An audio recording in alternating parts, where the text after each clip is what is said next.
آئیے میں آپ کو بتاؤں، ایک شخص ایک گھر کے قریب سے گزرے تو دیکھا کہ ایک 9 سال کے بچے کو اس کی ماں مار رہی تھی، بہت مار رہی تھی، نکل جا تو گھر سے، اپنی شکل مجھے مت دکھانا، کوئی بات تو نہیں مانتا، اتنا مارتی اور دھکے دے کر کے گھر سے باہر نکال دیتی ہے۔ وہ شخص یہ منظر اپنے ماتھے کی آنکھوں سے دیکھ رہا تھا، وہ سوچ رہا تھا کہ اب بچہ کیا کرے گا، ذرا دیکھ۔ بچہ بھی گھر سے نکلا، تھوڑی دیر دروازے پر کھڑا رہا اور پھر اس کے بعد بازار کی طرف بڑھا، رو رو کے نڈھال ہو چکا تھا۔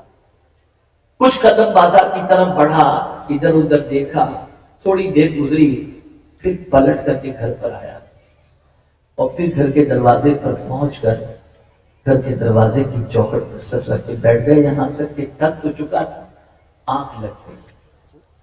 کافی دیر کے بعد کسی کام سے ماں نے دروازہ کھولا تو بیٹے کو دیکھا دہلیز پہ بیٹھا ہوا ہے، غصہ ابھی گیا نہیں تھا، بہت مارا پھر اپنے بچے کو، نکل جا تو یہاں سے، کیوں پلٹ کر میرے پاس پھر آیا؟ تیرے جیسے ناکارے بیٹے کی مجھے کوئی ضرورت نہیں۔ بچہ سنتا رہا، اب غور سے سنیے گا، سنتا رہا۔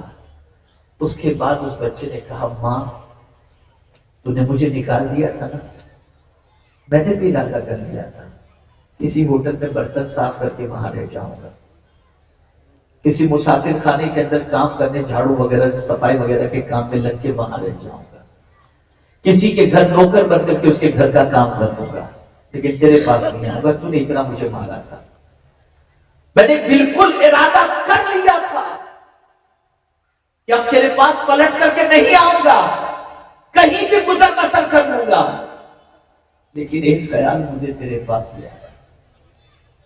ماں، کسی کے یہاں نوکری کرتا روٹی مل جاتی، کسی کے یہاں نوکری کرتا مجھے کپڑے مل جاتے، کسی کے یہاں نوکری کرتا گھر میں رہنے کو جگہ مل جاتی، لیکن ماں تیری محبت کہاں ملتی، تیرا پیار کہاں ملتا؟ تیری محبت اور پیار کھینچ کر مجھے پھر تیری دہلیز پر لا کر کے بٹھا دیا۔ بس ماں کی ممتا بیدار ہوئی، ماں نے اپنے گلے سے لگا لیا۔ وہ فرماتے ہیں ایک نافرمان بچے کو ماں جب نکال دیتی ہے اور جب وہ بچہ پلٹ کر ماں کے دامن محبت میں پناہ لیتا ہے تو ماں اس بچے کو پیار کرتی ہے، اے گنہگارو تم نے بھی بہت گناہ کر لیے، توبہ کے دروازے پہ دستک دو، پلٹ آؤ، تمہارا مولا تمہارا مولا ہزاروں ماں سے زیادہ مہربان، آ جاؤ اپنے رب کی طرف۔ مولانا سید امین القادری صاحب فرما رہے تھے نا، آنکھ سے بہت مٹے، آپ اس کا کفارہ ادا کرو۔ جن آنکھوں سے برائیاں دیکھی ہیں آپ نے، صرف توبہ سے آپ خاموش مت ہو جانا، بلکہ اب ان آنکھوں سے قرآن دیکھنا شروع کرو، ان آنکھوں سے ماں باپ کے چہرے کو دیکھنا شروع کرو، ان آنکھوں سے کعبۃ اللہ شریف اور گنبد خضرا کو دیکھنا شروع کرو۔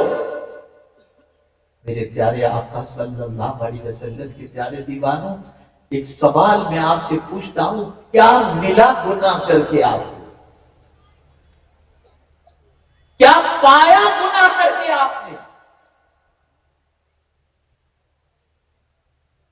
یاد رکھیں، گناہ میں لذت ہے، عزت نہیں،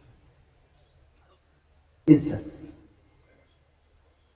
گناہ میں بے قراری ہے، گناہ میں اضطراب ہے، گناہ میں تنگدستی ہے، گناہ میں سکون کا ختم ہو جانا ہے۔ اے رسول اعظم صلی اللہ تعالی علیہ وسلم کے دیوانوں، یاد رکھیں، لذت چند لمحوں کی ہوتی ہے، گناہ تو ہمیشہ کے لیے دفتر کے اندر محفوظ کر لیا جاتا ہے۔ چند لمحوں کی لذت کے لیے اپنے دامن کو گناہ آلود نہ کرو، اپنے دفتر کو گناہ آلود نہ کرو۔ کیا جواب دو گے کل بروز قیامت اس پالنہار حقیقی کو جس نے زندگی دی، جس نے روزی دی، جس نے سب کچھ دیا، اس کی نافرمانی کا داغ لے کر اس کی بارگاہ میں حاضر ہوگے تو کیا جواب ہوگے؟ اب آج تک گناہ ہو چکے نا، اب آئیے اس کریم کی کرم نوازی دیکھیے. اگر کوئی اس کی طرف پلٹتا ہے اور اگر کوئی ارادہ کر لیتا ہے اب گناہ نہیں کروں گا، مولا مجھے معاف کر دے، تو آقا کریم صلی اللہ علیہ وسلم فرماتے ہیں التائب حبیب اللہ، توبہ کرنے والا اللہ کا محبوب بندہ بن جاتا ہے. یعنی اس توبہ کرنے والے سے اللہ محبت کرتا ہے، اور سچی توبہ اگر کر لی تو التائب من الذنب کمن لا ذنب لہ، توبہ کرنے والا گناہوں سے ایسا پاک ہو جاتا ہے جیسے اس نے کبھی گناہ کیا ہی نہیں. کیا اس رحمت والے رب اور رحمت للعالمین صلی اللہ تعالی علیہ وسلم کے فرمان پر عمل کرتے ہوئے گناہ سے توبہ نہیں کرو گے؟ گناہ سے نہیں بچو گے؟ گناہ سے رشتہ نہیں توڑو گے؟ اے رسول اعظم صلی اللہ تعالی علیہ وسلم کے پیارے دیوانوں، یاد رکھیں اور اچھی طرح سے یاد رکھیں، کبھی کبھی ایسا ہوتا ہے کہ گناہوں کی نحوست اس حد تک بڑھ جاتی ہے کہ دل کی سیاہی، چہرے کی سیاہی، ان سیاہیوں سے بڑھ کر کے گناہ کی وجہ سے اولاد نافرمان ہو جاتی ہے، گناہ کی وجہ سے زندگی تباہ اور بربادی کے دہانے پر پہنچ جاتی ہے، سکون ختم ہو جاتا ہے. اے رسول اعظم صلی اللہ تعالی علیہ وسلم کے دیوانوں، یہ اصلاح معاشرہ کانفرنس ہے، اس لیے میں اس اصلاح معاشرہ کانفرنس کے اندر آپ کو یہی پیغام دوں گا کہ آپ اپنے آپ کو سنوارو، گناہوں سے رشتہ توڑو اور گناہوں سے تعلقات، اپنے گناہوں سے رشتہ توڑ کر نیکیوں سے رشتے کو جوڑنے کی کوشش کرو. اللہ نے جوانی دی ہے، جوانی نیکیوں میں گزارو. اللہ نے طاقت دی ہے، طاقت نیکیوں کے اندر گزارو. اللہ عز و جل نے دولت دی ہے، دولت صحیح راہ پر خرچ کرو. اور اے رسول اعظم صلی اللہ علیہ وسلم کے دیوانوں، سارے انسانوں سے تم حیا کرتے ہو، سب سے زیادہ اگر کسی کی حیا آپ کے پاس ہونی چاہیے تو اللہ سے حیا ہونی چاہیے. اس سے ڈرو، اس سے شرم کرو. میرے پیارے آقا صلی اللہ تعالی علیہ وسلم کے پیارے دیوانوں، اپنے دامن کو پاک رکھنے کا سیکھنا ہے تو حضرت یوسف علیہ السلام سے سیکھو کہ انہوں نے جیل کی سلاخوں کے پیچھے جانا تو گوارا کر لیا، لیکن دامن پر گناہ کا دھبا لگ جائے یہ انہوں نے گوارا نہیں کیا.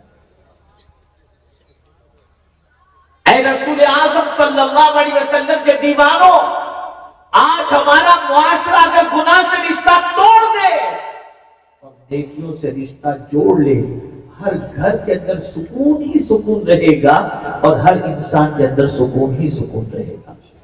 اصل مرد کون ہے؟ آپ سمجھتے ہوں گے بہت عبادت کرنے والے، تہجد گزار.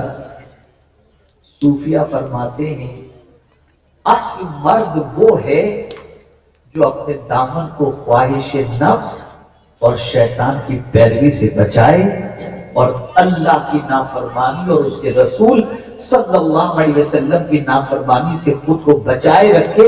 اگر کوئی بچ رہا ہے تو یہی صحیح معنوں میں مرد کہلانے کا حقدار ہے.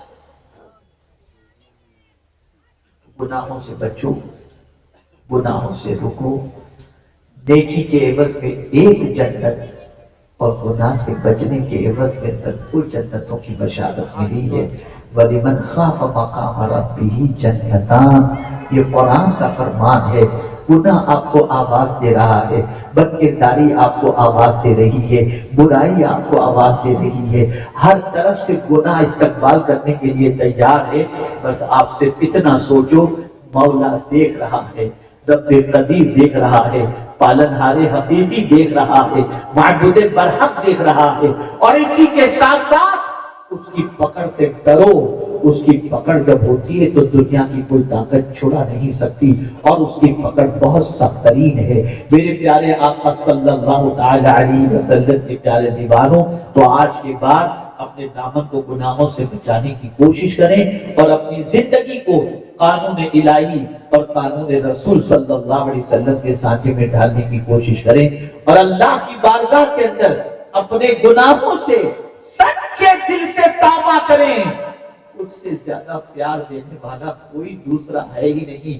جب کوئی پلٹ کر اس کی دہلیز پر آ جاتا ہے تو اس کی رحمت اس بندے کو اپنی آغوش میں لے لیتی ہے اور اس بندے کو پناہ نصیب ہو جاتی ہے۔ میرے پیارے آقا صلی اللہ علیہ وسلم کے پیارے دیوانوں، گفتگو کے اختتام سے پہلے آئیے ہم سب مل کر سچے دل سے آج تک کے کیے ہوئے گناہوں سے توبہ کر لیں۔ اللہ تعالی ہماری توبہ کو قبول فرمائے۔ استغفر اللہ، استغفر اللہ، استغفر اللہ ربی من کل ذنب واتوب الیہ۔ اللہ تعالی مجھے آپ کو سب کو قرآن و حدیث پر عمل کی توفیق نصیب فرمائے۔ دیکھیے وقت بہت زیادہ ہو چکا ہے، اور اس سے زیادہ کہ میں سمجھتا ہوں نہ آپ میں سننے کی سکت اور اتنی تاخیر سے نہ میں بولنے کی اپنے اندر کوئی زیادہ ہمت رکھ سکتا ہوں۔ بس میں نے وعدہ کیا تھا، پرسوں اتفاق سے کل میری طبیعت قلیل ہونے کی وجہ سے میں حاضر نہ ہو سکا، لیکن آج تھوڑا سا افاقہ ہوا تو میں وعدے کی وفا کے لیے میں حاضر آ چکا، اور مختصر میں نے آپ کو باتیں بتانے کی کوشش کی۔ اللہ مجھے آپ سب کو عمل کی توفیق عطا فرمائے، اور یہ 4 تصورات ہمیشہ کے لیے ذہن میں رکھو۔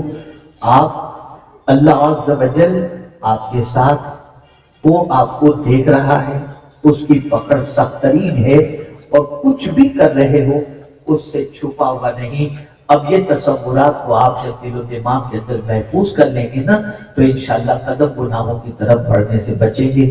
اللہ ہم سب پر کرم کی نظر فرمائے۔